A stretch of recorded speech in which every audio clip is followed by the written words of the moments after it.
हमें अपनी आय से न्यूनतम कितनी राशि अवश्य रूप से दान में देना चाहिए? शक्ति त्यागः, पूज्य उमा स्वामी महाराज ने एक शब्द दिया, त्याग शक्ति के अनुसार होना चाहिए। आपकी आवश्यकताएं जो हैं, जो जीवन संबंधी हैं, उन जीवन संबंधी आवश्यकताएं किस प्रकार की हैं, किस परिस्थितियों में हैं, उन परिस्थितियों को ध्यान में रख के दान का हिस्सा पहले निकालना चाहिए। लेकिन अपनी परिस्थितियों पे ध्यान देना चाहिए। हमारे यहाँ अतिथि संभवाग शब्द आया है कि जब हम किसी को दें तो ये भी सोचें कि उसके बाद हमारी भी आजीविका बचेगी या नहीं बचेगी। इसलिए दान हमें शक्ति प्रमाण देना चाहिए, जिससे आपके दान देने के बाद आपकी गृहस्थी न डगमगा जाए। आपने दान दे दिया, आप कल खाने को नहीं है। आपने दान दे दिया, आपके मकान रहने को नहीं है। आपने दान दे दिया, बेटा बिटिया के लिए शादी ब्याह के पैसे नहीं बचे। आपने दान दे दिया, बेटा बिटिया को पढ़ाओगे कहाँ से। आपने दान दे दिया, घर की सामाजिक व्यवस्थाएं जो हैं वो नहीं चल रही हैं।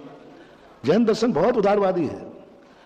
जैन दर्शन कहता है कि अपनी आवश्यकताओं को जरूर ध्यान में रख करके कुछ ना कुछ दो, कुछ ना कुछ दो। 1% लेकर के कम से कम 25% तक दान देने की परंपरा होना चाहिए।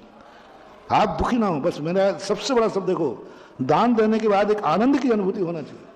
दान दे दिया, अब कहाँ से चुकाऊंगा, अब क्या चुकाऊंगा, अभी तो हमें कर्जा देना है, अभी तो लोन लेना है, मत दो। लेकिन व्यर्थ में जो पैसा बचा है, हम अक्सर कर पुरुषों में बोलते हैं कि कम से कम एडजस्टिंग का दान दो। जो आप पापों की तरफ जा रहे हैं उनका तरफ दान दो, व्यसनों में जो खर्च हो रहा है उनकी तरफ ध्यान दो, मुझसे बचा करके दान दीजिए। तो आप अपनी पारिवारिक परिस्थितियों को ध्यान में रख करके दान जरूर, लेकिन निकालना जरूर चाहिए। परसेंटेज के हिसाब से दान का रूप पुण्य लगता है। कितनी राशि दी इसका नहीं, कल सुनाया था ना, 25 लाख दिए कि 5 लाख दिए, कमाई का परसेंटेज क्या दिया। उसने 25 लाख दिए, 5 करोड़ कमा रहा है, और उसने 5 लाख दिए, 50 लाख कमा रहा है। तो परसेंटेज के ऊपर दान है। जैन दर्शन का सबसे बड़ी चीज है। किसी ने मोती चढ़ाए, किसी ने मक्के दाने चढ़ाए, तुमने गज मोती चढ़ाए, कौन से चढ़ाए, जो पड़े हुए थे, तिजोरी में रखे हुए थे, कोई उससे आजीविका बन। इसने तो अपने खाने के दाने रखे थे और जाकर के चढ़ा दिए।